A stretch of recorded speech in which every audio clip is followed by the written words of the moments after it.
Ave María Purísima. En nombre del Padre, del Hijo y del Espíritu Santo, tengan la bondad de tomar su tiempo.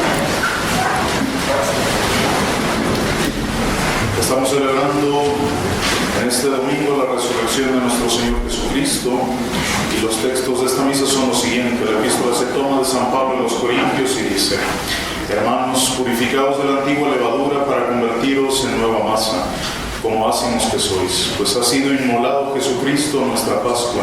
Celebremos por lo tanto este convite, no con vieja levadura ni con levadura de malicia y de corrupción, sino con los ázimos de la sinceridad y de la verdad. El Evangelio se toma de San Marcos y dice: En aquel tiempo María Magdalena y María, madre de Santiago, y Salomé compraron aromas para ir a embalsamar el cuerpo de Jesús. Y saliendo muy de mañana, el primer día después del sábado, llegaron al sepulcro, salido ya el sol. Decían entre sí: ¿Quién nos apartará la piedra de la entrada del sepulcro? Y dirigiendo a ella sus miradas, vieron apartada ya la piedra, la cual era muy grande. Y entrando en el sepulcro, vieron un joven sentado a la diestra, vestido de blanco, y se asustaron. Mas él les dijo: No temáis, buscáis a Jesús Nazareno, que fue crucificado. Pues bien, resucitó y aquí no está. Ved el lugar en donde le pusieron, y ahora id y decid a sus discípulos y a Pedro que va delante de vosotros a Galilea. Allí le veréis como él lo os ha anunciado. Hemos llegado ya, queridos fieles, a la fiesta magna, a la fiesta de las fiestas, en la mayor solemnidad en la fe cristiana, la resurrección de nuestro Señor Jesucristo, el día en que el Creador da la vida por sus criaturas, el amo por los esclavos, la mayor muestra del amor de nuestro Señor llevada a la glorificación de la resurrección. El momento, queridos fieles, donde se verifica la obra suprema del Creador, de nuestro Señor Jesucristo, del mismo Creador de las cosas. Después de una muerte crudelísima, horrorosa, cruentísima, como estuvimos reflexionando estos días santos, a esto necesariamente nos lleva esa consideración de los sacrificios de nuestro Señor, a la glorificación de la carne que ha muerto por nosotros. Después vemos el desprecio de Cristo hacia la muerte, arrancando esa parte de nosotros, la muerte eterna del género humano, muriendo el mismo, a menos que nosotros supliquemos esa muerte sobre nosotros. Vean ustedes qué horroroso. Después del sacrificio de nuestro Señor, de amarnos hasta el extremo, mostrarnos la verdad, la divinidad de su obra, y arrancar de nosotros esa muerte que era inherente a la naturaleza, la muerte eterna. Era connatural a nosotros. Cristo la arranca a precio de sangre, y que el hombre ingrato quiera pedir, suplique la muerte que Cristo ha arrancado con la cruz, la suplique hacia sí mismo. Es una ingratitud y una locura total. Después de gozarse el demonio al ver cómo era destrozado y que confundía con un profeta y no creía en esa divinidad, no creía que era el profetizado, el demonio dudaba. Después de ver y gozarse como un hombre buenísimo, exteriormente hablando, claro que Cristo era bondad misma, pero él veía esa virtud eminentísima jamás visto en nadie.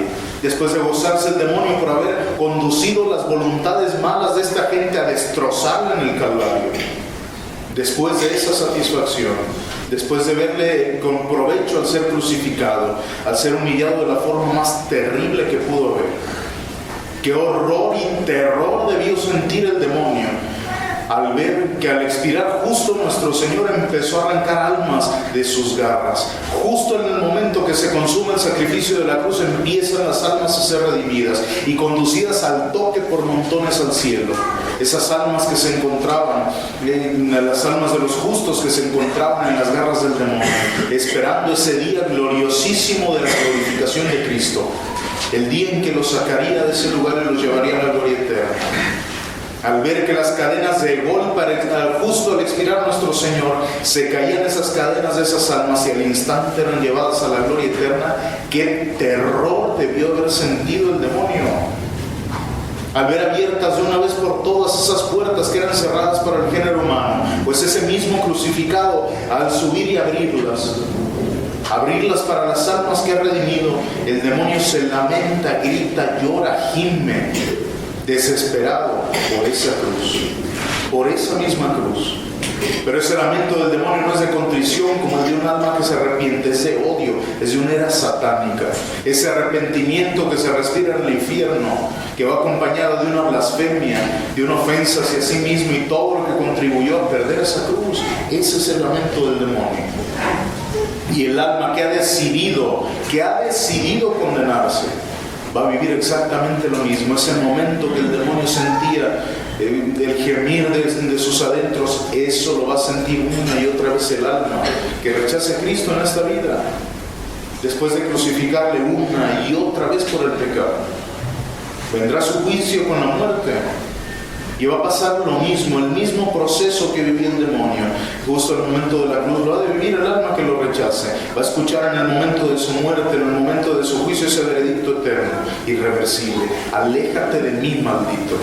Maldito, imagínense ustedes que el gran santificador le llame maldito, que el Señor de la gloria, el juez eterno, nos juzgue así, irrevocabilísimamente. Y mientras desciende esa alma al eterno abismo que se ganó con sus culpas, va a ver cómo tantas almas que se encontró en su camino son elevadas en ese momento mientras Él desciende, elevadas a la gloria eterna. Almas que tal vez Él mismo despreció, almas que hirió, prójimos que hizo pecados contra ellos.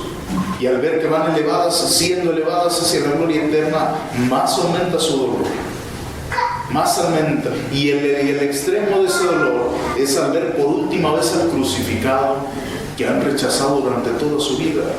Se horroriza y tiembla de pies a cabeza ante la vista del crucificado.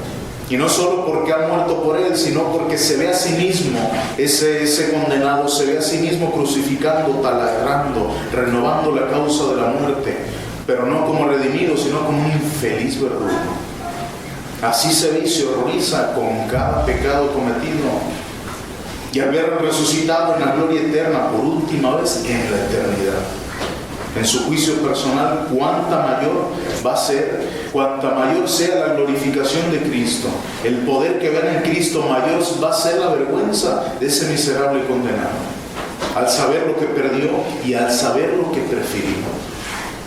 Por eso, queridos fieles, no troquemos este día que es de gloria y gozo sobrenatural en un punto más, en otro cargo de nuestro juicio personal. Otra Pascua más, otra Cuaresma más, un pecado más. Evitemos eso, queridos fieles, hoy en este día que nuestro Señor ha glorificado su carne, ha resucitado, le ha dado sentido a toda nuestra fe. Le ha dado sentido, porque si Cristo no hubiera resucitado, de nada serviría ser cristiano, hubiera sido un profeta más, el mayor entre todos, pero no el Señor de la vida, el Señor de la muerte. Con esto nos viene a confirmar nuestro Señor que realmente Él era el Cristo, que realmente era nuestro Señor. Por eso celebremos hoy, queridos fieles, esta Pascua, celebremos esta resurrección de nuestro Señor con Cristo en el alma, con Cristo en el alma. Y porque pasar una Cuaresma y una Pascua en pecado es lo más absurdo e incongruente en el alma de un cristiano, lo más absurdo que puede haber. Celebrando la resurrección, un alma que quiere seguir en pecado, que se obstina en seguir siendo el enemigo más detestable del resucitado que dice glorificar el día de hoy. Es una incongruencia total. Por eso, al contrario, queridos fieles, si hemos llevado una buena Cuaresma, si hemos llevado una Cuaresma con espíritu de mortificación, con espíritu de penitencia, hoy sí que podemos gozarnos, sí que debemos alegrarnos en este día de la misericordia del Salvador, que esa misma misericordia nos ha sacado y ha visto con buenos ojos nuestra penitencia, que mucho nos queda en esta vida, pero hoy quiere gozarse Cristo con nosotros, hoy quiere alegrarse con la iglesia. Vean ustedes, y esto es una esperanza inmensa que nos da el Santo Evangelio. La primera mencionada en el Evangelio que leemos el día de hoy, la primera en recibir los gozos de la resurrección de Cristo, fue Santa María Magdalena, que el mundo le dice la mujer pecadora, la mujer adúltera. Santa María Magdalena, santa, que después de sí haber pecado, después de haber sacado a Dios de su alma, después de haberle rechazado, le bastó una sola vista del Salvador para convertirse y no alejarse más de su presencia. Y a tal grado que esas primicias de la resurrección de Cristo, la primera que entra al sepulcro, la primera en saber que Cristo ha resucitado, de recibir esa alegría, fue ella, una penitente, una mujer penitente, que se estaba santificando después de haber pecado gravemente contra Dios. Dios ve con buenos ojos esa penitencia y le da ese regalo antes que a los apóstoles, seguramente no antes que María Santísima, que no nos narra el Evangelio, pero podemos pensar de la bondad de nuestro Señor, que es la bondad misma, que quiso manifestar su gloria con los más cercanos a Él, como lo hacemos nosotros. ¿Y quién más cercano a Cristo que María Santísima? Pero lo que narra el Evangelio es eso. Antes que a los apóstoles, imaginen ustedes, los que serían la columna de la iglesia, los que predicarían la resurrección de Cristo, al Cristo vivo, antes que a ellos se fija en un alma penitente Dios. Y esas almas penitentes somos nosotros que debemos, si hemos pecado, ¿quién no ha pecado? Si hemos pecado en esta vida, nos queda solamente la vía de la penitencia, pero vean qué vía que nos alcanza tan grandes gracias de Cristo resucitado. Porque decide que sea ella y esas otras piadosas mujeres de Jerusalén, que tal vez en todo el Evangelio es lo único que van a decir: Cristo ha resucitado, y eso les basta, basta y sobra esa verdad tan grande de nuestra fe cristiana. Hacer saber, que sepan los demás que su carne gloriosa ha resucitado. Y eso es una esperanza inmensa, queridos fieles, inmensa para nosotros. Una puerta que abre Cristo para acercarse a Él y llegar a su corazón de tan cerca. Por eso empecemos ahora a llorar nuestros pecados para gozar de sus efectos, gozar eternamente lo que hoy estamos celebrando, eternamente, eterna Pascua en el cielo. Y hoy en esta fiesta, queridos fieles, estos niños reciben a Cristo sacramentado por primera vez.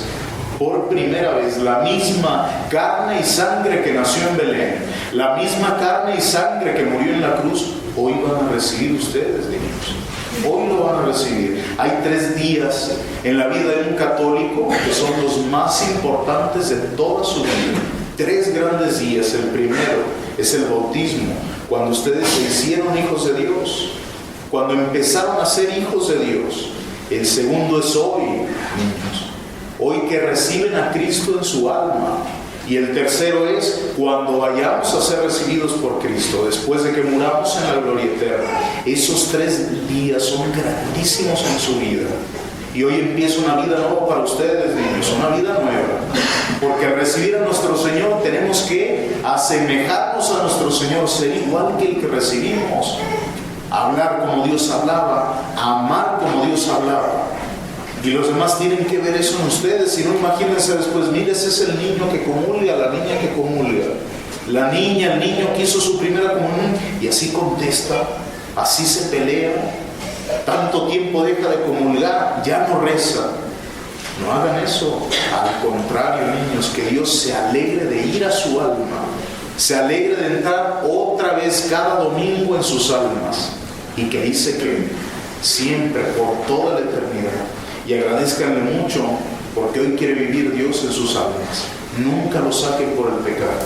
Agradezcanle de corazón y háblenle cuando lo reciban, porque nunca van a tener a Dios tan cerca como hoy, como cuando comulguen. Más cerca de nosotros no puede estar. Y háblenle, platiquen con Él, porque es como hablarle al oído. Y ámenlo mucho, queridos niños. Y a sus padres lo mismo les digo. Ustedes sean un ejemplo para sus hijos. Ustedes no sean después el pretexto miserable de que sus hijos no se vuelvan a acercar a la comunión. Porque si en ustedes no hay virtud, ¿cómo van a ejercitar? ¿Cómo van a fomentar la virtud en los suyos? ¿Cómo van a acercar a Dios a sus niños si ustedes no están cerca? Por eso todos los días de su vida métanselo en la cabeza. Van a tener un juicio como padres y como cristianos. Por eso fomenten la virtud en sus almas, acérquense en familia a nuestro Señor, comulguen en familia, confiesen en familia, para que así el Dios resucitado, que se ha dignado en unirnos en este mundo por los lazos de la sangre, los une en el cielo por los lazos de la bienaventuranza. A nombre, queridos fieles, de todos los que formamos parte de esta Pía Unión San Vicente Ferrer, les queremos desear una santa y feliz Pascua de Resurrección. esta fiesta de las fiestas, que Dios hoy se digne en entrar en sus almas, hagan una santa comunión el día de hoy. Hagan una santa comunión, reciban a Cristo resucitado con piedad, con amor, con fervor, que solo Dios sabe lo mismo que decimos de la Cuaresma, solo Dios sabe si es la última Pascua, si es el último paso de la vida a la muerte, pues que eso se obre también en nuestras almas. Les deseamos que Dios resucitado colme sus almas de sobrenatural gozo y de la alegría de su resurrección. Muy santa y feliz Pascua. Dios nos bendiga a todos. Ave María, Purísima. Del Padre, y del Hijo y del Espíritu Santo.